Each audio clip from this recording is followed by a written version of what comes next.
ಪುಸ್ತಕ ಪ್ರೇಮಿಗಳಿಗೆ Sapna book house ಇಂದು ಅಕ್ಷರ ಸುಗ್ಗಿ ಮಾತಿನ ಹುಗ್ಗಿ ಈ ಒಂದು ವಿನೂತನ ಕಾರ್ಯಕ್ರಮವನ್ನು ಹಮ್ಮಿಕೊಂಡಿರ್ತಕ್ಕಂಥದ್ದು. മലയാളത്തിൽ പല അർത്ഥങ്ങളിൽ ಸಪ್ನ ಅಂದರೆ ಅಕ್ಷರ ಕಾಶಿ. ಈ ಅಕ್ಷರ ಕಾಶಿಗೆ ಈಗ 58ರ ಸಂಭ್ರಮ. ಬನ್ನಿ ಸರ್, ಜೋಗಿ ಸರ್. ಸೊ ಈ ಒಂದು ನೆನಪಿನಲ್ಲಿ 58 ವರ್ಷಗಳ ಸಾರ್ಥಕ ಸೇವೆಯೊಂದಿಗೆ ಪುಸ್ತಕ ಸೇವೆಯಲ್ಲಿ ನಿರತವಾಗಿರ್ತಕ್ಕಂಥ ಈ ಒಂದು ಪುಸ್ತಕ ಕಾಶಿ ನಿಮ್ಮೆಲ್ಲರ ಪ್ರೀತಿ ಹಾಗೂ ಅಭಿಮಾನದಿಂದ ಇಂದು ರಾಜ್ಯದಾದ್ಯಂತ ಒಟ್ಟು 23 ಶಾಖೆಗಳನ್ನು ಪ್ರಾರಂಭಿಸುವ ಮೂಲಕ ಪುಸ್ತಕೋದ್ಯಮದಲ್ಲಿ ಒಂದು ಕ್ರಾಂತಿಯನ್ನು ಮಾಡಿದೆ ಅಂತ ಹೇಳ್ಬೋದು. ಅದಕ್ಕೆ ಕನ್ನಡಿಗರಿಗೆ ಸಪ್ನ ಋಣಿಯಾಗಿದೆ ಅಂತ ಈ ಸಂದರ್ಭದಲ್ಲಿ ಹೇಳಲಿಕ್ಕೆ ಇಷ್ಟಪಡ್ತೀನಿ. ಇವತ್ತಿನ ಈ ಕಾರ್ಯಕ್ರಮದಲ್ಲಿ ಈಗ ಕುವೆಂಪು ಗೀತೆಯೊಂದಿಗೆ ನಮ್ಮ ಜಾನಪದ ಗಾರುಡಿಗ ಕೋಗಿಲೆ ಅಪ್ಪಗೆರೆ ಅವರಿಂದ ಒಂದು ಹಾಡು. ಈ ಹುಗ್ಗಿಗೆ ನೀವೆಲ್ಲ ಹಿಗ್ಗವಾಗಿ ಬಂದಿದ್ದೀರಿ. ನಾನು ನಿಜವಾಗ್ಲೂ ಕೂಡ ನಿಮ್ಮೆಲ್ಲರೂ ಕೂಡ ಸಪ್ನ ಬುಕ್ ಸ್ಟಾಲ್ ಪರವಾಗಿ, ಶಾ ಅವರ ಪರವಾಗಿ, ದೊಡ್ಡೇಗೌಡರ ಪರವಾಗಿ, ಇಲ್ಲಿ ಎಲ್ಲ ಕಾರ್ಮಿಕರ ಪರವಾಗಿ ಎಲ್ಲ ಹಿರಿಯರು ಇವತ್ತಿದ್ದೀರಿ. ನಾನು ಮತ್ತೆ ಕುವೆಂಪುರವರು ಒಂದು ಗೀತೆಯನ್ನು ಬರೀತಾರೆ, ಈ ದೇಗುಲ ಅನ್ನೋದು ಬರೀತಾರೆ. ಇದೊಂದು ದೇಗುಲ ಅಂತ ಕುವೆಂಪುರವರು 28ನೇ ಇಸ್ವಿನಲ್ಲಿ ಈ ಪದ್ಯವನ್ನು ಬರೀತಾರೆ. ನಾನು ನಿಜವಾಗ್ಲೂ ಕೂಡ ಈ ಗೀತೆಯನ್ನು ಕೇಳಿ ನಾವೆಲ್ಲ ಕೂಡ ಈ ಪುಸ್ತಕ ಲೋಕಕ್ಕೆ ಹೋಗೋಣ. ಬಾಗಿಲೋಳು ಕೈ ಮುಗಿದು ಒಳಗೆ ಬಾಯಾತ್ರಿಕನೇ, ಬಾಗಿಲೋಳು ಕೈ ಮುಗಿದು ಒಳಗೆ ಬಾಯಾತ್ರಿಕನೇ, ಶಿಲೆಯಲ್ಲವೀ ಗುಡಿಯು ಕಲೆಯ ಬಲೆಯೋ, ಬಾಗಿಲೋಳು ಕೈ ಮುಗಿದು ಒಳಗೆ ಬಾಯಾತ್ರಿಕನೇ, ಶಿಲೆಯಲ್ಲವೀ ಗುಡಿಯು ಕಲೆಯ ಬಲೆಯೋ, ಕಲೆಯ ಬಲೆಯೋ, ಕಲೆಯ ಬಲೆಯೋ,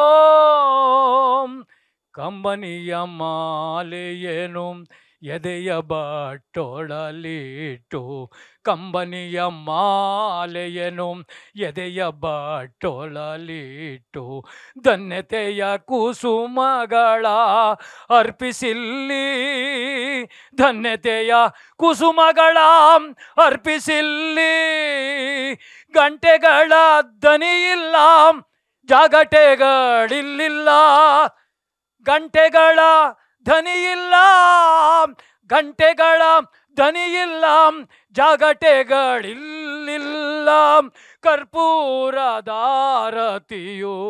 ಜ್ಯೋತಿಯಿಲ್ಲ, ಕರ್ಪೂರದಾರತಿಯು ಜ್ಯೋತಿಯಿಲ್ಲ, ಬಾಗಿಲೋಳು ಬಾಗಿಲೋಳು ಬಾಗಿಲೋಳು ಬಾಗಿಲೋಳು ಕೈ ಮುಗಿದು ಒಳಗೆ ಬಾಯಾತ್ರಿಕನೇ, ಶಿಲೆಯಲ್ಲವೀ ಗುಡಿಯು ಕಲೆಯ ಬಲೆಯೋ, ಶಿಲೆಯಲ್ಲವೀ ಗುಡಿಯು ಕಲೆಯ ಬಲೆಯೋ,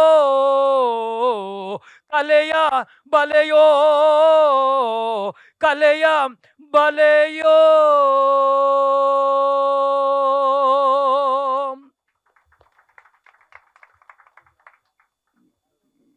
ಗೌಡ್ರೆ ಧನ್ಯವಾದಗಳು ಸರ್, ತಗೊಳ್ಳಿ. ಧನ್ಯವಾದಗಳು. ಈಗ ಬಂದಿರತಕ್ಕಂಥ ಅತಿಥಿಗಳನ್ನು ಸ್ವಾಗತ ಮಾಡಲಿದ್ದಾರೆ ನಮ್ಮ ಸಂಸ್ಥೆಯ ವ್ಯವಸ್ಥಾಪಕ ನಿರ್ದೇಶಕರು, ಕನ್ನಡದ ಪ್ರೇಮಿಗಳು ಆದಂಥ ನಿತಿನ್ ಶಾ ಅವರು. ಶುಭೋದಯ. ಎಲ್ಲರಿಗೂ ಸಂಕ್ರಾಂತಿ ಹಬ್ಬದ ಶುಭಾಶಯಗಳು. ಇಲ್ಲಿ ಬಂದಿರತಕ್ಕ ಗಣ್ಯರೇ, ನಮ್ಮ ಪುಸ್ತಕ ಸುಗ್ಗಿ ಕಾರ್ಯಕ್ರಮ, ಅಕ್ಷರ ಸುಗ್ಗಿ ಮಾತಿನ ಹುಗ್ಗಿ ಈ ಕಾರ್ಯಕ್ರಮಕ್ಕೆ ಬಂದಿದ್ದಂಥ ಎಲ್ಲರಿಗೂ ಸ್ವಾಗತವನ್ನು ಕೋರಿ, ಮೊದಲು ಮಟ್ಟಿಗೆ ನಮ್ಮ ರಾನಂ ಚಂದ್ರಶೇಖರ್ ಅವರಿಗೆ ಸಪ್ನ ಬುಕ್ ಹೌಸ್ ಪರವಾಗಿ ಹಾಗೂ ತಮ್ಮೆಲ್ಲರ ಪರವಾಗಿ ಸ್ವಾಗತವನ್ನು ಕೋರುತ್ತಿದ್ದೀನಿ. ಹಾಗೆ ನಮ್ಮ ಜೊತೆ ಇರುವ ಡಾಕ್ಟರ್ ಡಿ ವಿ ಗುರುಪ್ರಸಾದ್ ಅವ್ರಿಗೂ ಸಪ್ನಾ ಬುಕ್ ಹೌಸ್ ಹಾಗೂ ತಮ್ಮೆಲ್ಲರ ಪರವಾಗಿ ಸ್ವಾಗತವನ್ನು ಕೋರುತ್ತೇನೆ. ನಮ್ಮ ಜೊತೆ ಜೋಗಿ ಸರ್ ಇದ್ದಾರೆ. ಅವ್ರಿಗೂ ಸಪ್ನಾ ಬುಕ್ ಹೌಸ್ ಪರವಾಗಿ ಹಾಗೂ ತಮ್ಮೆಲ್ಲರ ಪರವಾಗಿ ಸ್ವಾಗತವನ್ನು ಕೋರುತ್ತೇನೆ. ಇವತ್ತು ನಮ್ಮ ಜೊತೆ ಪೋತೆಸ್ ಅವರು ಇದ್ದಾರೆ, ಚಂದ್ರಪ್ಪ ಸರ್ ಇದ್ದಾರೆ, ಅಪ್ಗೆರೆ ತಿಮ್ಮರಾಜ್ ಅವರು ಇದ್ದಾರೆ. ಎಲ್ಲರೂ ತಾವು ಬಂದಿದ್ದೀರಾ.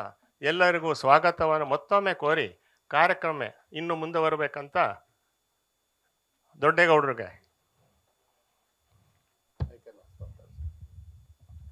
ಈ ಕಾರ್ಯಕ್ರಮದಲ್ಲಿ ನಮ್ಮ ಪ್ರಸಿದ್ಧ ಲೇಖಕಿ ಸುನಂದಮ್ಮನವರಿದ್ದಾರೆ. ಅವರ ಒಂದು ಕಾದಂಬರಿ ಭರತಕಲ್ಪ ಸಪ್ನ ಪ್ರಕಟಣೆ ಮಾಡಿದೆ.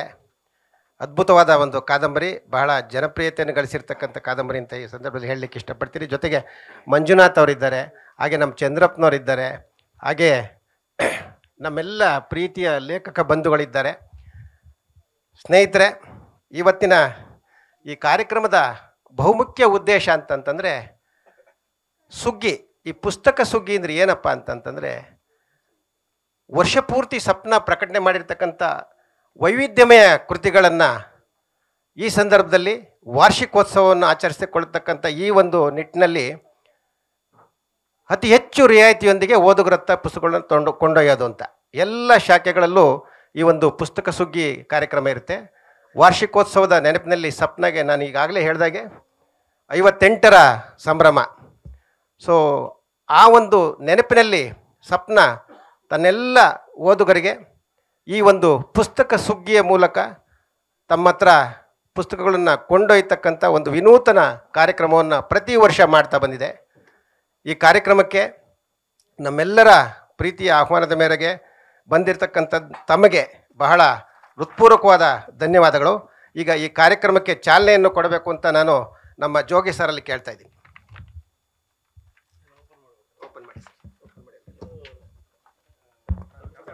ಸುಗ್ಗಿ ಅದಾ ಇಲ್ಲಿ ಬರ್ರಪ್ಪ, ಇಲ್ಲಿ ಯಾರಾದ್ರೂ ಒಬ್ರು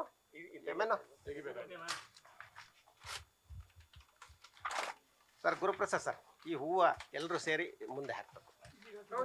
ಇದಾಗಲಿ ಇದಾಗಲಿ ಇದಾಗಲಿ.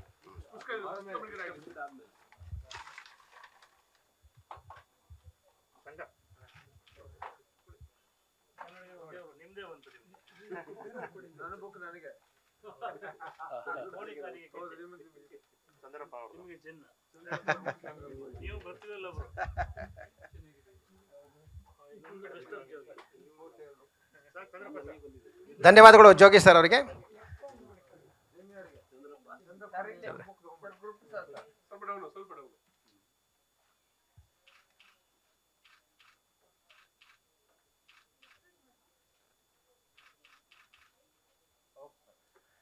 ಈಗ ಈ ಕಾರ್ಯಕ್ರಮವನ್ನು ಕುರಿತು ಆಶಯ ನುಡಿಯನ್ನು ಆಡಲಿದ್ದಾರೆ ನಮ್ಮ ಗುಲ್ಬರ್ಗಾದಿಂದ ಬಂದಿರತಕ್ಕಂಥ ಹಾಕಿದ್ರಲ್ಲ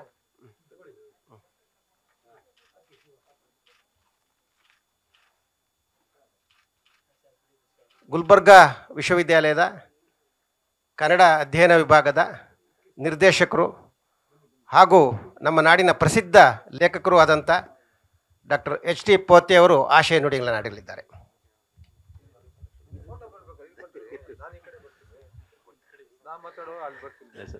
ಎಲ್ರಿಗೂ ಇನ್ನೂ ಸರಿಬೇಕಾ?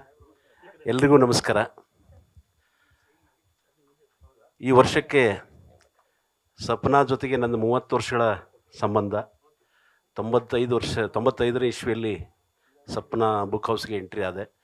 ಈಗ 30 ವರ್ಷ ಸರ್ವೀಸು ಮುಗೀತು, 30 ವರ್ಷ ಸಪ್ನಾದ ಸಂಪರ್ಕನೂ ಇದೆ. ನಮ್ಮ ಕಡೆ ಒಂದು ಮಾತಿದೆ,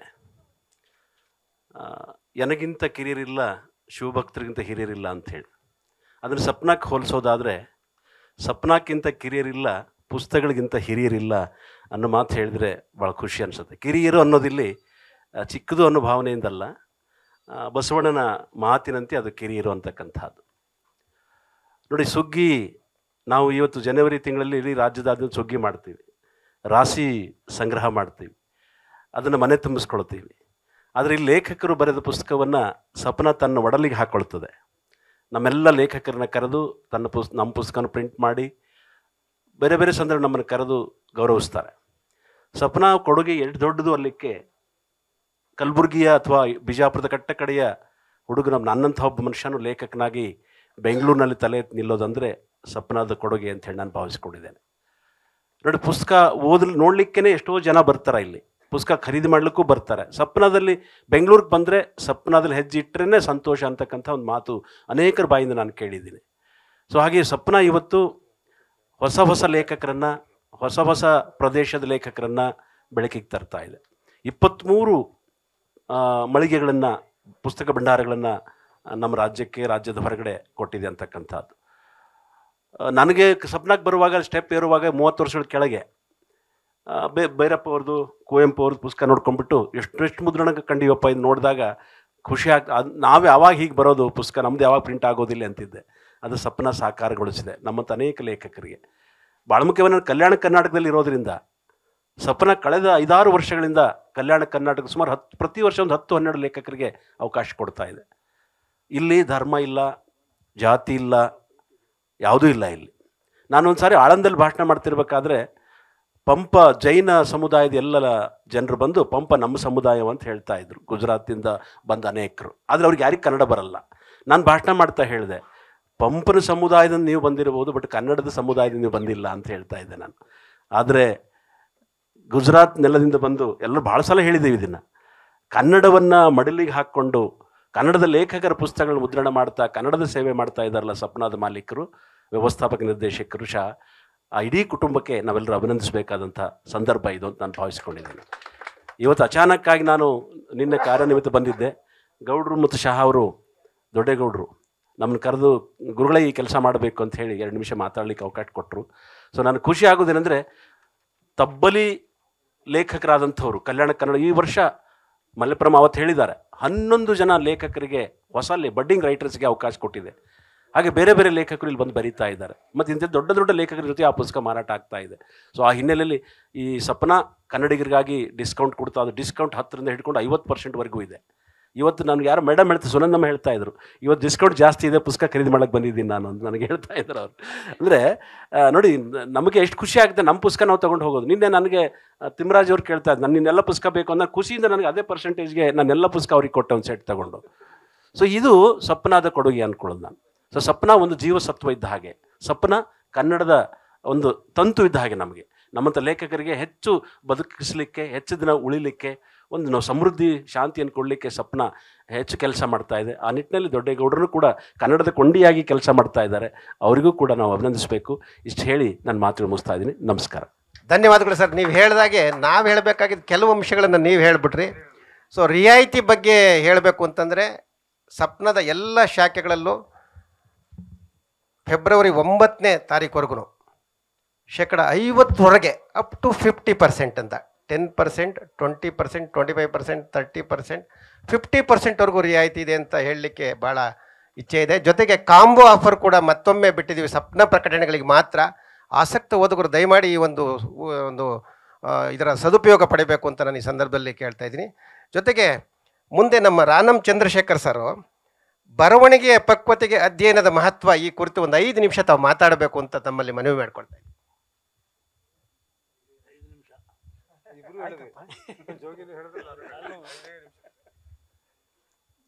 ಮೊದಲನೇದಾಗಿ ಇಡೀ ನಾಡಿನಲ್ಲಿ ಈ ಏನು ಸುಗ್ಗಿ ಇದೆ, ಇದು ಇಡೀ ವರ್ಷದಲ್ಲಿ ಆದಂಥ ಎಲ್ಲ ಬೆಳೆಗಳನ್ನ ರೈತರು ಕಟಾವು ಮಾಡಿ ಮನೆಗೆ ತಗೊಂಬಂದು ಅದನ್ನು ಎಲ್ಲ ಕಡೆಗೂ ಫಲ ತಗೊಳ್ಳುವಂಥ ಸಂದರ್ಭ, ಅದನ್ನು ಸುಗ್ಗಿ ಅಂತೀವಿ. ಅದೇ ರೀತಿ ಇಲ್ಲಿ ಪುಸ್ತಕ ಸುಗ್ಗಿ ಅನ್ನುವಂಥದ್ದು ಮಾಡ್ತಾ ಇದ್ದಾರೆ. ಮಾತಿನ ಇದನ್ನು ಪುಸ್ತಕ ಇದನ್ನು ತುಂಬ ಸಂತೋಷದಂಥ ಸಂಗತಿ. ನಿಜವಾಗ್ಲೂ ಕೂಡ ಕನ್ನಡದಲ್ಲಿ ಇದು ಭಾಳ ದೊಡ್ಡ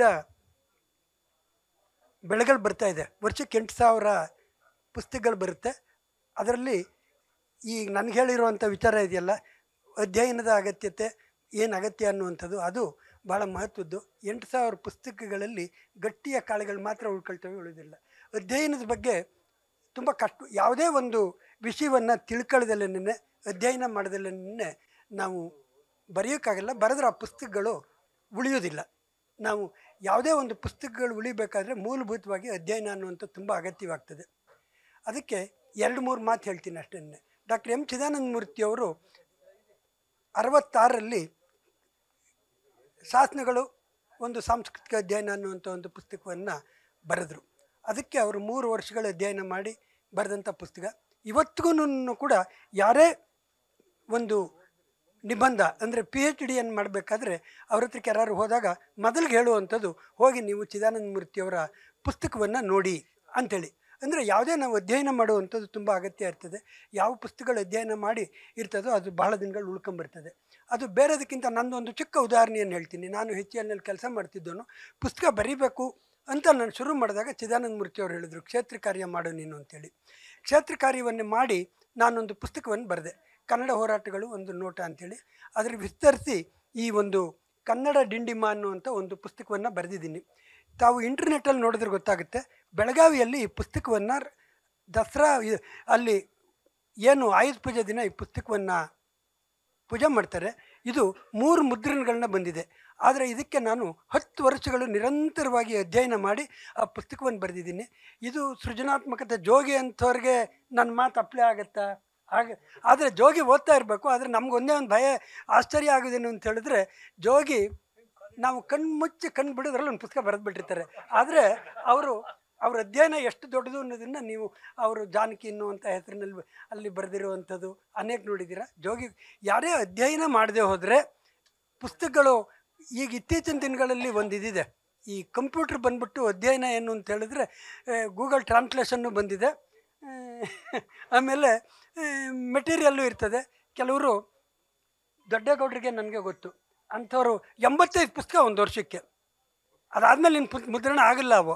ಕೊನೆಗೆ ನಾವು ಈ ಪರಿಸ್ಥಿತಿ ನೋಡ್ಬಿಟ್ಟು ಏನು ಮಾಡಬೇಕಾಯ್ತು ಅಂತಂದರೆ, ಗ್ರಂಥಾಲಯ ಆಯ್ಕೆ ಸಮಿತಿನಲ್ಲಿದ್ದಂಥ ನಾವು ಯಾರೇ ಒಬ್ಬರು ಲೇಖಕರದನ್ನು 12 ಪುಸ್ತಕಗಳಿಗಿಂತ ಹೆಚ್ಚು ತಗೊಳ್ಳಿಲ್ಲ ಅನ್ನೋಂಥ ಹೇಳಬೇಕಾಗಿ ಬಂತು.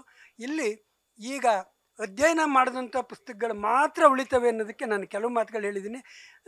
ಇಲ್ಲದವ್ರವ್ರು ಉಳಿಯಿಲ್ಲ ಅನ್ನೋದಕ್ಕೆ. ಆದರೆ ಜೋಗಿ ಅವರದ್ದು ಬಂದಂಥ ಒಂದು ಪುಸ್ತಕ 2 ತಿಂಗಳಿಗೆ ಇನ್ನೊಂದು ಮುದ್ರಣ ಆಗುತ್ತೆ. ಹಾಗಾಗಿ ಅವರು ಅಧ್ಯಯನ ಮಾಡಿದ್ದಾರೆ ಅನ್ನೋದು ಖಚಿತವಾಗಿರುವಂಥದ್ದು. 85 ಮುದ್ರಣ ಬಂದಿದ್ದು 2ನೇ ಮುದ್ರಣದಕ್ಕೆ ಬರೋದಿಲ್ಲ. ಅಧ್ಯಯನ ಅನ್ನುವಂಥದ್ದು ಬಹಳ ಮಹತ್ವದ್ದು ಅನ್ನೋದಕ್ಕೆ ನನ್ನಂಥ ಒಬ್ಬ ಸಾಮಾನ್ಯವಾಗಿ ಎಲ್ಲೋ HCLನಲ್ಲಿ ಕೆಲಸ ಮಾಡ್ತಾ ಕನ್ನಡದ ಹೋರಾಟ ಮಾಡ್ಕೊಂಡಿದ್ದವನು, ನಾವು ಬರೆದಂಥ ಪುಸ್ತಕಗಳು ಒಂದು ಕನ್ನಡ ಖಂಡಿಗ ಕರ್ನಾಟಕ ಅನ್ನುವಂಥ ಪುಸ್ತಕ 15 ಮುದ್ರಣ ಆಗಿದೆ. ಅದನ್ನು ಭೈರಪ್ಪನವರು ಕನ್ನಡಿಗರ ಅನಧಿಕೃತ ಸಂವಿಧಾನ ಅಂತ ಕರೆದ್ರು. ಹಾಗಾಗಿ ಅಧ್ಯಯನ ಅನ್ನುವಂಥದ್ದು ಪುಸ್ತಕದಲ್ಲಿ ಭಾಳ ಮಹತ್ವದ್ದು ಅಂತ ತಿಳ್ಕೊಂಡಿದ್ದೀನಿ. ನಿಜಕ್ಕೂ ಸರ್ ಒಪ್ಪಬೇಕಾದ, ಯಾಕೆಂದರೆ ನಿರಂತರವಾದ ಅಧ್ಯಯನ ಅದರ ಪಕ್ವತೆಯ ಬರವಣಿಗೆಯ ಪಕ್ವತೆಯನ್ನು ತೋರಿಸುತ್ತೆ ಅಂತ ಹೇಳಲಿಕ್ಕೆ ನಿಜವಾಗ್ಲೂ ಸತ್ಯಕ್ಕೆ ಹತ್ತಿರವಾದ ಮಾತು. ಮುಂದೆ ನಮ್ಮ ಗುರುಪ್ರಸಾದ್ ಸಾಹೇಬರು ಪುಸ್ತಕ ಪ್ರಸರಣ ಮತ್ತು ಓದು ಅಂದರೆ, ಯಾರೇ ಒಬ್ಬರು ಲೇಖಕರು ಪುಸ್ತಕ ಬರೆದಂಥ ಸಂದರ್ಭದಲ್ಲಿ ನನ್ನ ಜವಾಬ್ದಾರಿ ಮುಗೀತು, ನಾನು ಪುಸ್ತಕ ಬರೆದಿದ್ದೀನಿ, ಪ್ರಕಾಶಕರಿಗೆ ಕೊಟ್ಟಿದ್ದೀನಿ. ಆದರೆ ಗುರುಪ್ರಸಾದ್ ಸಾಹೇಬರು ಇದಕ್ಕೆ ವಿಭಿನ್ನವಾಗಿದ್ದಾರೆ. ತನ್ನ ಪುಸ್ತಕವನ್ನು ಪ್ರಸರಣ ಅಂದರೆ ಯಾವ ರೀತಿ ಓದುಗರತ್ತ ನಾವು ಕೊಂಡೊಯ್ಯಬೇಕು, ಅದ್ರ ಬಗ್ಗೆ ಯಾವ ಮಹತ್ವವನ್ನು ನಾವು ಕೊಡಬೇಕು, ಓದುಗರಿಗೆ ಇದ್ರ ಮಹತ್ವ ಏನು ಅನ್ನೋದು ತಿಳಿಸಬೇಕು ಅನ್ನೋ ನಿಟ್ಟಿನಲ್ಲಿ ಕೆಲಸ ಮಾಡ್ತಿದ್ದಾರೆ. ಅವರೆಲ್ಲ ಕೃತಿಗಳು ಈ ನಿಟ್ಟಿನಲ್ಲಿ ಜನಪ್ರಿಯತೆಯನ್ನು ಗಳಿಸಿರ್ತಕ್ಕಂಥದ್ದೇ ಇದಕ್ಕೆ ಸಾಕ್ಷಿ ಅಂತ ಹೇಳ್ತಾ, ನಮ್ಮ DV ಗುರುಪ್ರಸಾದ್ ಸಾಹೇಬರು. ಎಲ್ರಿಗೂ ನಮಸ್ಕಾರ. ಸಪ್ನಾಗೆ ಅದರ ವಾರ್ಷಿಕೋತ್ಸವದ ಹಾರ್ದಿಕ ಶುಭಾಶಯಗಳು. ಇವತ್ತು ಸಪ್ನಾ ಬುಕ್ ಹೌಸ್ ನಮ್ಮಂಥ ನೂರಾರು ಸಾವಿರಾರು ಜನರ ಪುಸ್ತಕಗಳನ್ನು ಪ್ರಕಟ ಮಾಡ್ತಿದೆ. ಕೆಲವರು ಅನ್ಕೋತಾರೆ ಸಪ್ನಾ ಬುಕ್ ಹೌಸ್ಗೆ ನಾವು ಆ ಪುಸ್ತಕ ಪ್ರಕಟಣೆಗೆ ಕೊಟ್ಟುಬಿಟ್ರೆ, ಓಕೆ ನಾನು ಮುಂಚೆ ಪುಸ್ತಕ ಪ್ರಕಟಣೆಗೆ ಕೊಟ್ಟರೆ ಮುಗಿದೋಯ್ತು ನಮ್ಮ ಕೆಲಸ ಅಂತ ತಿಳ್ಕೊತಾರೆ. ಸಪ್ನಾದಲ್ಲಿ 23 ಬೇರೆ ಬೇರೆ ಪುಸ್ತಕ ಭಂಡಾರಗಳಿವೆ. ಆ 23 ಪುಸ್ತಕ ಭಂಡಾರದಲ್ಲಿ ನಮ್ಮ ಪುಸ್ತಕ ಖರೀದಿ ಆಗೇ ಆಗ್ತದೆ ಅಂತ ಅನ್ಕೋತಾರೆ. ಅದು ಕೆಲವ್ರದ್ದು ಮಾತ್ರ ಆಗುತ್ತೆ. ನನ್ನ ಪಕ್ಕದಲ್ಲಿದ್ದಾರಲ್ಲ ಜೋಗಿಯವರು, ಇಲ್ಲ SL ಭೈರಪ್ಪನವರು, ಅವರು ಎಷ್ಟು ಹೆಸರುವಾಸಿಯಾಗಿದ್ದಾರೆ ಅಂದರೆ, ಅವರು ಮುಂದೆ ಯಾವ ಪುಸ್ತಕ ಬರೀತಾರೆ ಅಂತೆಲ್ಲ ಜನ ಕಾದು ನೋಡ್ತಿರ್ತಾರೆ. ಬಂದ ಕೆಲವೇ ದಿನಗಳಲ್ಲಿ ಅವರ ಪುಸ್ತಕ ಎಲ್ಲ ಖರ್ಚಾಗುತ್ತೆ. ಆದರೆ ನನ್ನಂಥ ಲೇಖಕರು ನಮ್ಮ ಪುಸ್ತಕಗಳನ್ನು ಮಾರಾಟ ಮಾಡಲಿಕ್ಕೆ ನಾವು ಪ್ರಯತ್ನ ಪಡಬೇಕು. ಸಪ್ನಾಗೆ ನಾನು ಕೊಟ್ಬಿಟ್ಟೆ ಅವರ 23 ಭಂಡಾರಗಳಲ್ಲಿ ಖರೀದಿ ಮಾಡ್ತಾರೆ ಅಂದರೆ ಅದು ತಪ್ಪು ಕಲ್ಪನೆ ಅಂತ ನಾನು ಅನ್ಕೋತೀನಿ. ಯಾಕೆಂದರೆ ಯಾವುದೇ ಒಬ್ಬ ಲೇಖಕ, ನಮ್ಮ ಕರ್ನಾಟಕದಲ್ಲಿ ನೋಡಿ ಸುಮಾರು 7 ಕೋಟಿ ಜನಸಂಖ್ಯೆ ಇದೆ. ಅದರಲ್ಲಿ 1% ಪುಸ್ತಕ ಖರೀದಿ ಮಾಡ್ತಾರೆ ಕನ್ನಡ ಪುಸ್ತಕ ಅಂದ್ಕೊಂಡ್ರು 7 ಲಕ್ಷ ಜನ. ಆ 7 ಲಕ್ಷ ಜನದಲ್ಲಿ 1% ನಮ್ಮ ಪುಸ್ತಕ ಓದಬೇಕು ಅನ್ನುವ ಟಾರ್ಗೆಟಿಂದ ನಾನು ಅಂದರೆ 7,000 ಕಾಪಿ ಖರ್ಚಾಗಬೇಕು. ಯಾರ್ದಾದ್ರು 7,000 ಕಾಪಿ ಖರ್ಚಾಗುತ್ತಾ? ಆಗಲ್ಲ. ನನ್ನದೇ ಆಗಿಲ್ಲ. ಒಂದೇ ಒಂದು ಪುಸ್ತಕ ಇನ್ನೇನು ಆ ಗಡಿಗೆ ಬರ್ತಾ ಇದೆ, ಗೂಢಚರ್ಯ ಆ ದಿನಗಳು ಅಂತ. ಅದು ಇವ್ರದ್ದಾಗಿದೆ, ರಾನಮ್ ಚಂದ್ರಶೇಖರ್ ಅವ್ರದ್ದಾಗಿದೆ. ಇದು ಆಗಬೇಕಾದ್ರೆ ಕಾರಣ, ನನ್ನ ಉದ್ದೇಶ ಏನಂದರೆ, ನಾವು ಓದುಗರನ್ನ ಮುಟ್ತಾ ಇಲ್ಲ. ಸಪ್ನ ತನ್ನ ಪರವಾಗಿ ಬೇಕಾದಷ್ಟು ಕೆಲಸ ಮಾಡ್ತಿದೆ. ಪ್ರತಿ ವರ್ಷವೂ ಈ ರೀತಿ ದೊಡ್ಡ ದೊಡ್ಡ ಕಾರ್ಯಕ್ರಮಗಳು ಏರ್ಪಡಿಸ್ತಾ ಇದೆ. ಜನರಿಗೆ ಡಿಸ್ಕೌಂಟ್ ರೂಪದಲ್ಲಿ ಪುಸ್ತಕಗಳನ್ನು ಕೊಡ್ತಾ ಇದೆ. ಆದರೆ ಲೇಖಕರಾದವರು ನಾವೇನು ಮಾಡಬೇಕು? ಇಲ್ಲಿ 100 ಜನ ಲೇಖಕರ ಮಧ್ಯೆ ನಾವು ಒಬ್ಬ ಲೇಖಕನಾಗಿ ನನ್ನ ಪುಸ್ತಕ ಖರೀದಿ ಮಾಡ್ತಾರೆ ಇಲ್ವೋ ಅಂತ ನನಗೆ ಗೊತ್ತಿಲ್ಲ. ಇಲ್ಲೇ ನಿಮ್ಮ ಮುಂದುಗಡೆ ನಂದು 8 ಪುಸ್ತಕ ಇದೆ. ಇವತ್ತು ಎಷ್ಟು ಖರೀದಿ ಆಗುತ್ತೆ ನನಗೆ ಗೊತ್ತಿಲ್ಲ. ಆದರೆ ನಾನೇ ಜನಗಳ ಹತ್ತಿರ ಹೋಗಿ ಇದು ನನ್ನ ಪುಸ್ತಕ ಇದೆ ಅಂತ ಹೇಳಿ ನಾನು ಜನರಿಗೆ ನನ್ನ ಪುಸ್ತಕದ ಬಗ್ಗೆ ತಿಳುವಳಿಕೆ ಕೊಡದೇ ಹೋದರೆ ಖಂಡಿತವಾಗಿ ನನ್ನ ಪುಸ್ತಕದ ಬಗ್ಗೆ ಯಾರಿಗೂ ಆಸಕ್ತಿ ಬರಲ್ಲ, ಯಾರೂ ಖರೀದಿ ಮಾಡಲ್ಲ. ನನ್ನದೇ ಉದಾಹರಣೆ ಕೊಡುವುದಾದರೆ, ನಾನು ನನ್ನ ಪುಸ್ತಕ ಬರೋಕ್ಕೆ ಮುಂಚೆನೇ ಸಾಮಾಜಿಕ ಜಾಲತಾಣದಲ್ಲಿ ನನ್ನ ಇಂಥ ಪುಸ್ತಕ ಬರುತ್ತೆ ಅಂತ ಹೇಳ್ತೀನಿ. ಆ ಪುಸ್ತಕದ ಬಗ್ಗೆ ನಾನು ರೇಡಿಯೋಗಳಲ್ಲಿ ಬೇರೆ ಕಡೆ ಮಾತಾಡ್ತೀನಿ, ವಿಡಿಯೋ ಟಾಕ್ಗಳು ಕೊಡ್ತೀನಿ. ಊರಿಗೆ ಹೋಗಿ ನಾನು ನನ್ನ ಪುಸ್ತಕದ ಬಗ್ಗೆ ಮಾತಾಡ್ತೀನಿ. ಒಂದೇ ಒಂದು ನಿಮಗೆ ಹೇಳಬೇಕಾದ ಸಂಗತಿ ಅಂದರೆ, ನಾನು ಈ ಹಿಂದೆ ಹಲವಾರು ನನ್ನ ಪುಸ್ತಕ ಬಿಡುಗಡೆ ಕಾರ್ಯಕ್ರಮಗಳಾಗ್ತಾಯಿದ್ವು.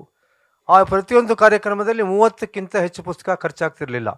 ಆದರೆ ನಾನೇ ನನ್ನ ಪುಸ್ತಕದ ಬಗ್ಗೆ ಮಾತಾಡೋಕ್ಕೆ ಯಾವುದಾದ್ರೂ ಒಂದು ಊರಿಗೆ ಹೋಗಿ ಅಲ್ಲಿ ಮಾತಾಡಿದ್ರೆ 100 ಪುಸ್ತಕಕ್ಕಿಂತ ಹೆಚ್ಚಿಗೆ ಖರ್ಚಾಯಿತು.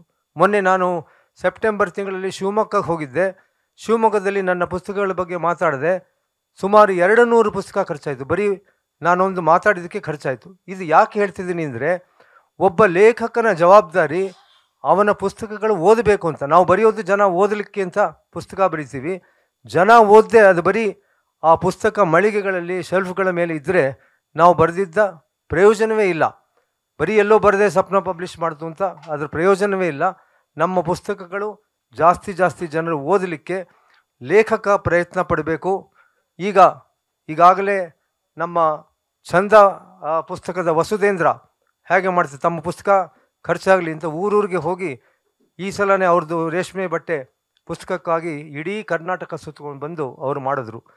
ಅವರು ನಮಗೆ ಮಾದರಿ ಆಗಲಿ ಅಂತ ಹೇಳಿ, ಆ ರೀತಿ ಮಾದರಿ ಆದರೆ ಒಂದಲ್ಲ ಒಂದು ದಿವಸ, ಯಾವುದೋ ಮುಂದೆ ಒಂದು ದಿವಸ ನಾನು ಜೋಗಿ ಥರ ಆಗಬಹುದು ಅಂತ ಅಂದ್ಕೊಂಡು ನನ್ನ ಕರೆದು ಈ ಮಾತಾಡೋಕ್ಕೆ ಅವಕಾಶ ಕೊಟ್ಟಿದ್ದಕ್ಕೆ ನಿಮ್ಮೆಲ್ಲರಿಗೂ ವಂದಿಸ್ತೀನಿ. ನಮಸ್ಕಾರ.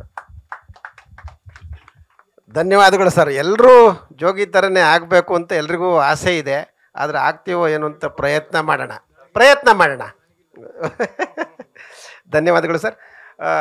ನಾನು ಈಗಾಗಲೇ ಹೇಳ್ತಾ ಇದ್ದೆ, ಸಪ್ನ ತನ್ನೆಲ್ಲ ಶಾಖೆಗಳಲ್ಲೂ ಈ ಸಂದರ್ಭದಲ್ಲಿ ಪುಸ್ತಕಗಳಿಗೆ ಅಷ್ಟೇ ಅಲ್ಲ, ಪುಸ್ತಕೇತರ ವಸ್ತುಗಳು, ಈಗ ಅದು ಸ್ಟೇಷನರಿ ಆರ್ಟಿಕಲ್ಸ್ ಇರ್ಬೋದು, ಅಥವಾ ಗಿಫ್ಟ್ಸ್ ಇರ್ಬೋದು, ಅಥವಾ ಟಾಯ್ಸ್ ಇರ್ಬೋದು, ಅಥವಾ ಬೇರೆ ಬೇರೆ ಸಾಮಗ್ರಿಗಳಿರ್ಬೋದು, ಅಥವಾ ಸ್ಟೋರ್ 67 ಅಂತ ಪರಿಕರಗಳು, ಸಪ್ನದೇ ಪರಿಕರಗಳು, ಈ ಎಲ್ಲ ಸಾಮಗ್ರಿಗಳ ಮೇಲೆ ಸಾಕಷ್ಟು ರಿಯಾಯಿತಿಯನ್ನು ಈ ಸಂದರ್ಭದಲ್ಲಿ ಘೋಷಿಸಿದೆ. ಈ 17 ದಿನಗಳ ಪ್ರಯಾಣಕ್ಕೆ ತಮ್ಮೆಲ್ಲರ ಸಹಕಾರವನ್ನು ನಾವು ಈ ಮೂಲಕ ಕೋರ್ತಾ ಇದ್ದೇವೆ ಸ್ನೇಹಿತರೆ ಅಂತ ಮಗದೊಮ್ಮೆ ಹೇಳ್ತಾ, ಈ ರಿಯಾಯಿತಿ ಸೌಲಭ್ಯದೊಂದಿಗೆ ಈ ಪುಸ್ತಕ ಸುಗ್ಗಿಯನ್ನು ತಾವೆಲ್ಲರೂ ಸದುಪಯೋಗ ಪಡಿಸ್ಕೊಳ್ಬೇಕು ಅಂತ ಕೇಳ್ತಾ, ಮತ್ತೊಮ್ಮೆ ನಮ್ಮ ಎಲ್ಲ ಕನ್ನಡದ ಬಂಧುಗಳಲ್ಲಿ, ಪುಸ್ತಕ ಪ್ರೇಮಿಗಳಲ್ಲಿ ನಾನು ಪ್ರೀತಿಯ ಆಹ್ವಾನವನ್ನು ಕೊಡುವ ಮೂಲಕ ನಾನು ತಮ್ಮೆಲ್ಲರನ್ನು ಆಹ್ವಾನಿಸ್ತಾ ಇದ್ದೇನೆ. ಈಗ ಜೋಗಿ ಸರ್ ಅವರ ಸರದಿ. ಜೈಪುರ ಲಿಟ್ ಫೆಸ್ಟಿಗೆ ಹೋಗ್ತೀರಾ, ಮಂಗಳೂರು ಲಿಟ್ ಫೆಸ್ಟಿಗೆ ಹೋಗ್ತೀರಾ, ಮೈಸೂರು ಲಿಟ್ ಫೆಸ್ಟಿಗೆ ಹೋಗ್ತೀರಾ, ಇನ್ನೆಲ್ಲೋ ಹೋಗ್ತೀರಾ, ಸದಾ ಕ್ರಿಯಾಶೀಲವಾಗಿರ್ತೀರ, ಪುಸ್ತಕ ಬರೀತೀರ, ನಿಮ್ಮ ಪುಸ್ತಕ ಜನಪ್ರಿಯತೆ ಗಳಿಸಿದ ಈಗೆಲ್ಲ ಹೇಳ್ತಾರೆ. ಇದರ ಒಂದು ಹಿನ್ನೆಲೆಯಲ್ಲಿ ತಮ್ಮ ಅನುಭವ, ಈಗ ಲಿಟ್ ಫೆಸ್ಟಿಗೆ ಹೋಗ್ತೀವಿ, ಅದರ ಪ್ರಯೋಜನ ನಮಗೆ ಏನಾಯಿತು ಅನ್ನೋದ್ರ ಬಗ್ಗೆ ತಾವು ಮಾತಾಡಬೇಕು. ಎಲ್ರಿಗೂ ನಮಸ್ಕಾರ. ಥ್ಯಾಂಕ್ ಯು ದೊಡ್ಡೇಗೌಡರು ಮತ್ತು ನಿತಿನ್ ಶಾ ಅವರು. ಈ ಥರದ ಒಂದು ಕಾರ್ಯಕ್ರಮ ಮಾಡಿದ್ರಿಂದ ಏನು ಲಾಭ ಆಗುತ್ತೆ ಅಂದರೆ, ನನಗೆ ಸುಮಾರು ಜನ ಫೋನ್ ಮಾಡಿ ಮೆಸೇಜ್ ಮಾಡಿ ಬೈತಾ ಇರ್ತಾರೆ, ನಿಮ್ಮ ಪುಸ್ತಕದ ರೇಟ್ ಭಾಳ ಜಾಸ್ತಿ ಇದೆ, ಅದಕ್ಕೆ ಡಿಸ್ಕೌಂಟ್ ಸಿಗಲ್ಲ ಅಂತ. ಈ ಥರದ ಪ್ರೋಗ್ರಾಮ್ ಮಾಡಿದಾಗ ಡಿಸ್ಕೌಂಟಲ್ಲಿ ಸಿಗುತ್ತೆ ಒಂದು. ಆಮೇಲೆ ಇದು ಪ್ರತಿ ವರ್ಷ ಮಾಡ್ತಾಯಿದ್ದಾರೆ ನೀವು 2 ಸಂದರ್ಭದಲ್ಲಿ, ನವಂಬರ್ 1ಕ್ಕೆ ಮಾಡ್ತೀರಿ, ಆಮೇಲೆ ಪುಸ್ತಕ ಸುಗ್ಗಿ ಅಂತೇಳಿ ಸಂಕ್ರಾಂತಿ ಸಂದರ್ಭದಲ್ಲಿ ಮಾಡ್ತೀರಿ. ಇದು ಬಹಳ ಒಳ್ಳೆಯ ಯೋಜನೆ ಅಂತಂದರೆ, ಈ ಪುಸ್ತಕದ ಕಟ್ಟುಗಳನ್ನು ಮಾಡಿಟ್ಟಿದ್ದು ನೋಡಿದೆ ನೀವು, ಕಾಂಬೋ ಆಫರ್ ಅಂತ. ಸರ್ವಜನ ವಚನಗಳಿಂದ ಹಿಡಿದು ಅಕ್ಕಮಾದಿ ವಚನಗಳು, ಹೀಗೆ ವಚನಗಳ ಒಂದು ಸೆಟ್ ಮಾಡಿದ್ದೀರಿ, ಆತ್ಮಕಥೆಗಳ ಒಂದು ಸೆಟ್ ಮಾಡಿದ್ದೀರಿ, ಕಾದಂಬರಿಗಳದ್ದು. ಈ ಥರದ್ದು ಬಹಳ ಒಳ್ಳೆಯ ಯೋಜನೆ. ನನಗೆ ಒಂದು ನಿಮಗೆ ಕಾಲು ನೋವು ಇರೋದ್ರಿಂದ ಒಂದು ಗಾದೆ ಜ್ಞಾಪಕ ಬರುತ್ತೆ. ನಮ್ಮಲ್ಲಿ ಹೇಳ್ತಿದ್ರು, ತುಂಬ ದುಡ್ಡು ಯಾರಿದೆಯೋ, ಸಂಪತ್ತು ಯಾರ ಮನೆಯಲ್ಲಿದೆಯೋ ಅವರು ಲಕ್ಷ್ಮಿ ಕಾಲು ಮುರ್ಕೊಂಡು ಬಿದ್ದಿದ್ದಾರೆ ಅಂತ.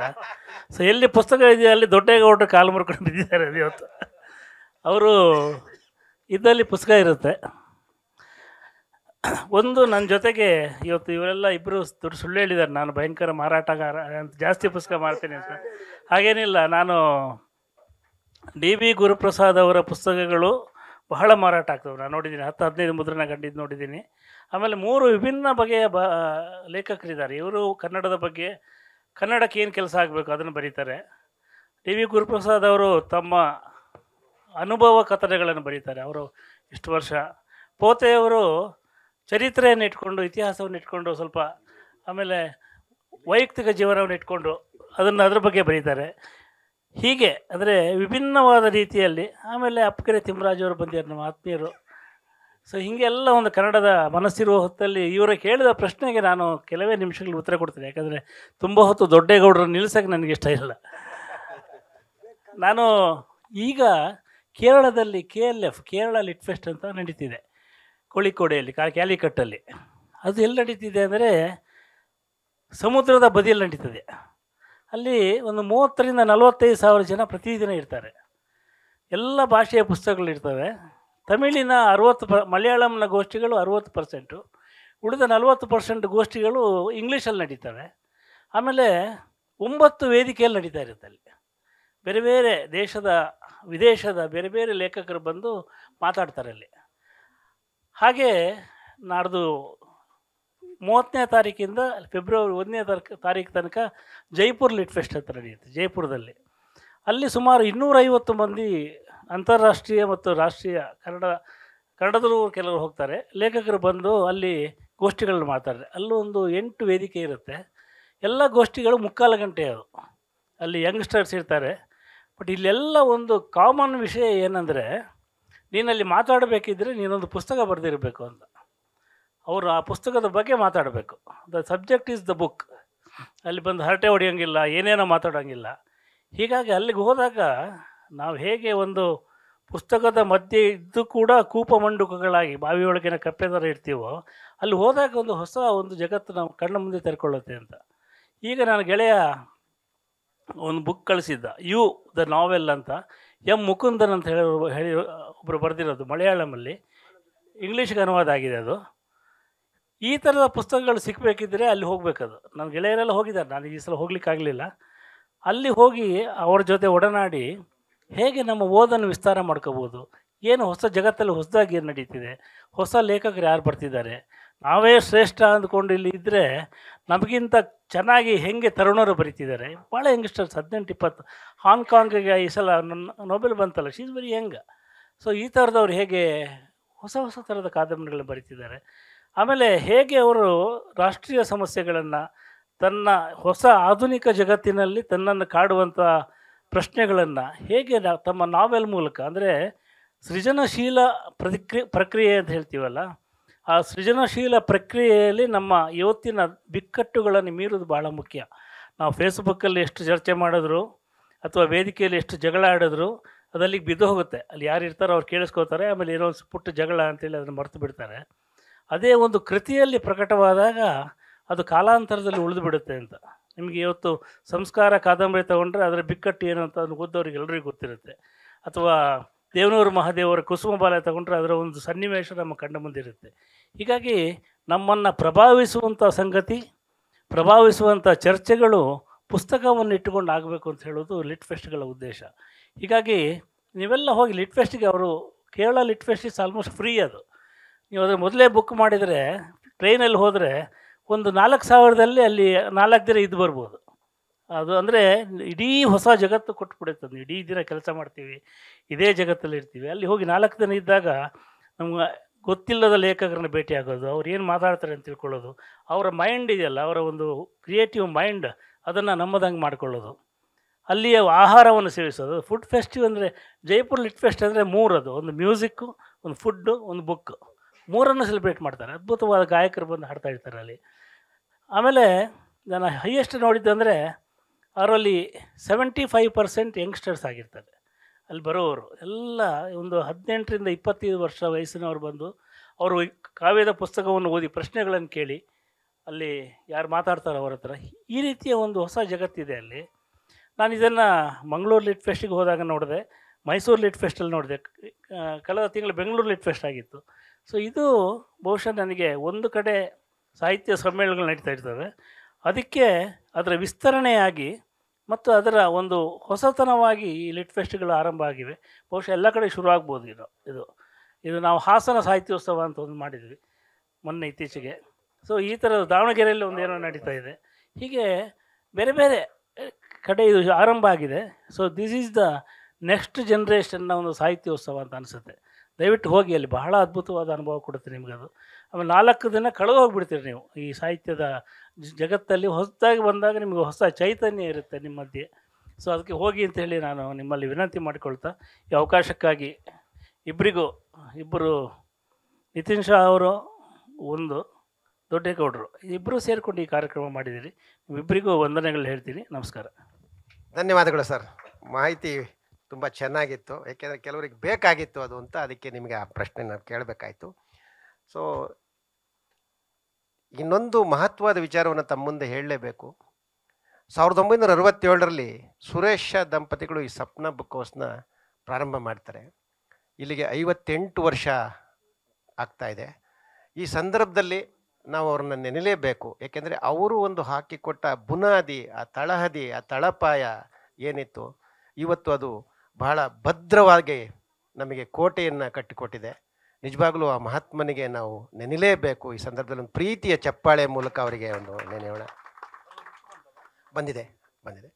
ಸೊ ಸಪ್ನ ಈಗಾಗಲೇ ನಾನು ಹೇಳಿದೆ, 23 ಶಾಖೆ, ರಾಜ್ಯದಾದ್ಯಂತ ಹೊರರಾಜ್ಯಗಳಲ್ಲೂ ಸಹ ಓದುಗರತ್ತ ತನ್ನ ಶಾಖೆಗಳನ್ನು ಕೊಂಡೊಯ್ತಿರ್ತಕ್ಕಂಥದ್ದು ಬಹಳ ಒಂದು ಅಭಿನಂದನೀಯ ಕೆಲಸ ಅಂತ ಹೇಳ್ತಾ, ಮುಂದೆ ನಮ್ಮ ಅಪ್ಪಗೆರೆಯವರ ಒಂದು ಹಾಡು.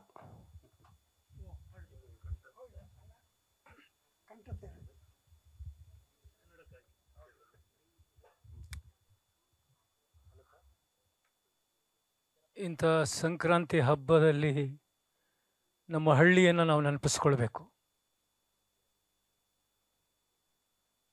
ನಮ್ಮ ಹಳ್ಳಿಯನ್ನು ನಾವು ನೆನಪಿಸ್ಕೊಳ್ಳದೇ ಇದ್ದರೆ, ನಿಮಗೆ ಆ ಕಥೆಗಳು ಹುಟ್ಟದೇ ಇದ್ದರೆ ಜೋಗಿಯ ರೀತಿ ಕಥೆಗಳನ್ನು ಬರೀಲಿಕ್ಕಾಗಲ್ಲ. ಎಷ್ಟು ಪ್ರೀತಿಯ ಗೆಳೆಯ ಅಂದರೆ ನನಗೆ ಭಾಳ ಇಷ್ಟವಾಗುವ ಗೆಳೆಯರು, ಎಷ್ಟು ಅಂತಃಕರಣದಿಂದ ಬರಿತಾ ಹೋಗ್ತಾರೆ ಅನ್ನೋದಕ್ಕೆ ನಾನು ಹೇಳ್ತಿರೋದು. ನೆನ್ನೆ ಡಾಕ್ಟರ್ ಪೋತೆಯವರು ಅಪ್ಪಗೆರೆಯಣ್ಣ ದಯವಿಟ್ಟು ನನ್ನ ಪುಸ್ತಕಗಳು ಹೊತ್ಕೊಂಡು ಹೋಗಬೇಕು ಅಂತ ಹೇಳಿ ಅವರ ಖರ್ಚಿನಲ್ಲಿ ಅವರ ಪುಸ್ತಕಗಳನ್ನು ನನ್ನ ಹೆಗಲ ಮೇಲೆ ಎತ್ತು ಹೊತ್ಕೊಂಡು ಹೋಗ್ತಾ ಇದ್ದೆ. ಶಾ ಅವರೇ, ಗೌಡ್ರು ನನ್ನ ತಲೆ ಮೇಲೆ ಹೊರ್ತಿದ್ರು, ಎಲ್ಲ ಚಿನ್ನ ಬಟ್ಟೆ ಹೊತ್ಕೊಂಡು ಹೋಗ್ತಾರೆ, ನನ್ನ ತಲೆ ಮೇಲೆ ಹೊತ್ಕೊ ಹೋಗ್ತಾ ಇದ್ದೆ. ಇಲ್ಲಿ ಬೀದಿಲಿ ಹೋಗ್ತಾ ಇದ್ದೀನಿ, ನಮಸ್ಕಾರ ಅಣ್ಣ ಅಂದ್ರೊಬ್ಬರು. ಏನಿದು ಒಂದು ಪುಸ್ತಕ ಹೊತ್ಕೊಂಡು ಹೋಗ್ತಾ ಇದ್ದೀನಿ ಎಂದೆ. ಆಮೇಲೆ ಪಕ್ಕದಲ್ಲಿ ಹೋಗಿ ಜುಬ್ಬದ ಅಂಗಡಿ ಇತ್ತು, 2 ಜುಬ್ಬ ಕೊಡಿಸಿದ್ರು. ಇನ್ನೂ ಹೊತ್ಕೊಂಡೋಗಿ ಬಸ್ ಸ್ಟ್ಯಾಂಡ್ವರೆಗೂ ಇನ್ನೂ ಏನೇನೋ ಕೊಡಿಸ್ತಾರೆ ಅಂದರು. ಯಾಕೆ ಈ ಮಾತನ್ನು ಹೇಳ್ತಾ ಇದ್ದೀರಿ ಅಂದರೆ, ನಮ್ಮ ಓದುವ ಪ್ರಕ್ರಿಯೆ ಕಡಿಮೆ ಆಗ್ತಾ ಇದೆ. ನಿಮ್ಮ ಮನೇಲಿ ಓದಿದ ತಕ್ಷಣ ನಿಮ್ಮ ಬಾಗಿಲಲ್ಲಿ ಕಾಣಬೇಕಾಗಿರೋದು ಪುಸ್ತಕಗಳು. ದಯವಿಟ್ಟು ನನ್ನ ಮನೆಗೆ ಬಂದರೆ ಪುಸ್ತಕ ಪ್ರಶಸ್ತಿ ಬಿಟ್ಟು ಇನ್ನೇನು ಇಲ್ಲ, ಚಿನ್ನ ಇಲ್ಲ, ಬೆಳ್ಳಿ ಇಲ್ಲ, ಏನೂ ಇಲ್ಲ. ಶಾ ಅವರು 28 ಆಗಿದೆ, 20, 31 ಕ್ಷೇತ್ರಗಳಲ್ಲೂ ಕೂಡ ಮುಂದಕ್ಕೆ ಮಾಡಬೇಕು ಅಂತ ನಾನು ಶಾ ಅವರಲ್ಲಿ ಮತ್ತು ಗೌಡರಲ್ಲಿ ನಾನು ಪ್ರಾರ್ಥಿಸ್ಕೊಳ್ತೇನೆ. ಇವತ್ತು ಬಹಳ ಹಣದ ಹಿಂದೆ ಬಿದ್ದಿದ್ದಾರೆ, ಜ್ಞಾನದ ಹಿಂದೆ ಬಿದ್ದಿಲ್ಲ. ನಮ್ಮೂರಲ್ಲಿ ಹಾಡ್ತಾ ಇದ್ದೋ ನಾವು, ನಮ್ಮ ಕಿಚ್ಚುಗಳನ್ನು ಬೆಂಕಿಯಲ್ಲಿ ಹಾಯಿಸ್ತಾ ಇದ್ದೋ, ಹಸುಗಳನ್ನು ಹೊತ್ಕೊಂಡು, ಹಸುಗಳನ್ನು, ಎಮ್ಮೆಗಳನ್ನು, ಕುರಿಗಳನ್ನು ನಮ್ಮ ಊರಿನ ಮುಂದೆ ಬೆಂಕಿಯನ್ನು ಹಾಯಿಸಿ ಅದ್ರ ಮುಂದೆ ನಮ್ಮೆಲ್ಲ ಕಿಚ್ಚುಗಳನ್ನು ಬೆಂಕಿಯಲ್ಲಿ ನಾವು ಬೇಯಿಸ್ತಾ ನಾವು ಇವತ್ತು ವಶ ಮನುಷ್ಯರಾಗಿದ್ದೀವಿ ಅಂತೇಳಿ ಬೆಳ್ಳನೆ ಎರಡೆತ್ತು ಬೆಳ್ಳಿಯ ಬಾರುಗೋಲು, ಬೆಳ್ಳನೆ ಎರಡೆತ್ತು ಬೆಳ್ಳಿಯ ಬಾರುಗೋಲು, ಬಂಗಾರದ ಸೆಡ್ಡೆ ಬಲಗೈಲಿ, ಬಂಗಾರದ ಸೆಡ್ಡೆ ಬಲಗೈಲಿ ಹಿಡಕೊಂಡು ಒನ್ನು ಬಿತ್ಯಾರೋ ಒಳಿಸಾಲ, ಒನ್ನು ಬಿತ್ಯಾರೋ ಒಳಿಸಾಲ. ಕರಿಯತ್ತು ಕಾಳಿಂಗ ಬಿಳಿಯತ್ತು ಮಾಲಿಂಗ, ಕರಿಯತ್ತು ಕಾಳಿಂಗ ಬಿಳಿಯತ್ತು ಮಾಲಿಂಗ, ಸರದಾರ ನನ್ನೆತ್ತು ಸಾರಂಗ, ಸರದಾರ ನನ್ನೆತ್ತು ಸಾರಂಗ ಬರುವಾಗ, ಸರದಾರ ನನ್ನೆತ್ತು ಸಾರಂಗ ಬರುವಾಗ, ಭೂಮಂಡಲವೆಲ್ಲ ನಡುಗೀತೋ, ಭೂಮಂಡಲವೆಲ್ಲ ನಡುಗೀತೋ. ಆ ವರ್ಷ ಹಂಗಾಯ್ತು ಈ ವರ್ಷ ಹಿಂಗಾತು, ಆ ವರ್ಷ ಹಂಗಾಯ್ತು ಈ ವರ್ಷ ಹಿಂಗಾಯ್ತು, ಮುಂದಿನ ವರುಷ ಬೆಳೆ ಬರಲೋ, ಮುಂದಿನ ವರುಷ ಬೆಳೆ ಬರಲೋ ಬಸವಣ್ಣ, ಮುಂದಿನ ವರುಷ ಬೆಳೆ ಬರಲೋ ಬಸವಣ್ಣ. ಬಂಗಾರದ ಕೊರಳಿಗೆ ಸಿರಿಗೆಜ್ಜೆ, ಬಂಗಾರದ ಕೊರಳಿಗೆ ಸಿರಿಗೆಜ್ಜೆ, ಬೆಳ್ಳನೆ ಎರಡೆತ್ತು ಬೆಳ್ಳಿಯ ಬಾರುಗೋಲು, ಬೆಳ್ಳನೆ ಎರಡೆತ್ತು ಬೆಳ್ಳಿಯ ಬಾರುಗೋಲು, ಬಂಗಾರದ ಸೆಡ್ಡೆ ಬಲಗೈಲಿ. ಆ ತೇರು ಈ ತೇರು ಜ್ಯೋತಿರ್ಲಿಂಗನ ತೇರು, ಆ ತೇರು ಈ ತೇರು ಜ್ಯೋತಿರ್ಲಿಂಗನ ತೇರು. ಅಪ್ಪ ಕಳ್ಸಯ್ಯ ಹೊಸ ತೇರ, ಅಪ್ಪ ಕಳ್ಸಯ್ಯ ಹೊಸ ತೇರು ಬರುವಾಗ, ಅಪ್ಪ ಕಳ್ಸಯ್ಯ ಹೊಸ ತೇರು ಬರುವಾಗ. ಆಕಾಶದ ಗಂಟೆ ನುಡಿದಾವೋ, ಆಕಾಶದ ಗಂಟೆ ನುಡಿದಾವೋ, ಹೊಯ್ಲೋ ಹೊಯ್ಲೋ ಅಂತೇಳಿ ನಾವು ಈ ಕಬ್ಬನ್ನು ಹಿಡ್ಕೊಂಡು ಹಸುಗಳನ್ನು ಹಿಡ್ಕೊಂಡು ಕಿಚ್ಚಾಯಿಸ್ತಾ ಇದ್ದು ಆ ನೆನಪುಗಳನ್ನು ನಾನು ತರ್ತಾ ಇದ್ದೀನಿ. ನಮ್ಮ ಹಳ್ಳಿಗಳನ್ನು ನಾವು ಮರಿತಾ ಇದ್ದೀವಿ. ಅಂಥ ಹಳ್ಳಿಗಾಡಿನ ನೆನಪುಗಳನ್ನು ನಿಜವಾಗ್ಲೂ ಇವತ್ತು ಶಾ ಅವರು ಈ ಪುಸ್ತಕದ ರೂಪದಲ್ಲಿ ತರ್ತಿದ್ದಾರೆ. ದೊಡ್ಡೇಗೌಡರು ಪ್ರೀತಿಯಿಂದ ಹೇಳೋದಕ್ಕೆ ನಾನು ಬಹಳ ಒಲಿಮೆಯಿಂದ ಬಂದಿದ್ದೀನಿ, ನಾನು ಬಹಳ ಗೌರವದಿಂದ ಬಂದಿದ್ದೀನಿ. ಶಾ ಅವರು ಮೊದಲೇ ಒಂದು ಲಿಸ್ಟ್ ಬರ್ದು ಕೊಟ್ಟಿರ್ತಾರೆ, ಅವರ ಅವರ ವಿನಯತೆ ಅದು. ಶಾ ಅವರು ಮೊದಲೇ ಇಂಥವ್ರನ್ನೆಲ್ಲ ಕರೀರಿ ಗೌಡ್ರೆ, ಅವ್ರು ಎಷ್ಟು ಪ್ರೀತಿಸ್ತಾರೆ ಅಂದರೆ ನಿಜವಾಗ್ಲೂ ಶಾ ಅವ್ರಿಗೆ ಮತ್ತೊಮ್ಮೆ ನಿಮ್ಮ ಜೊತೆಯಲ್ಲಿ ನಾವೆಲ್ಲ ಇರ್ತೀವಿ ಅಂತ ಹೇಳ್ತಾ ನಿಮಗೆ ಅನಂತ ನಮಸ್ಕಾರಗಳು. ಶಾ ಅವರೇ, ಗೌಡ್ರೆ, ನಮಸ್ಕಾರ. ಧನ್ಯವಾದಗಳು ಸರ್. ಚಿಕ್ಕ ಕಾರ್ಯಕ್ರಮ ಚೊಕ್ಕ ಕಾರ್ಯಕ್ರಮ ಅಂತ ಹೇಳ್ತಾ ಈ ಕಾರ್ಯಕ್ರಮಕ್ಕೆ ನಮ್ಮ ಪ್ರೀತಿಯ ಆಹ್ವಾನದ ಮೇರೆಗೆ ಬಂದಂಥ ಎಲ್ಲ ಅತಿಥಿಗಳನ್ನು ತಮ್ಮೆಲ್ಲರನ್ನ ಪ್ರೀತಿಯಿಂದ ಧನ್ಯವಾದಗಳಿಂದ ತಮ್ಮೆಲ್ಲರಿಗೂ ವಂದನೆಗಳನ್ನು ಸಲ್ಲಿಸ್ತಾ ಇದ್ದೀನಿ. ಜೈ ಹಿಂದ್, ಜೈ ಕರ್ನಾಟಕ.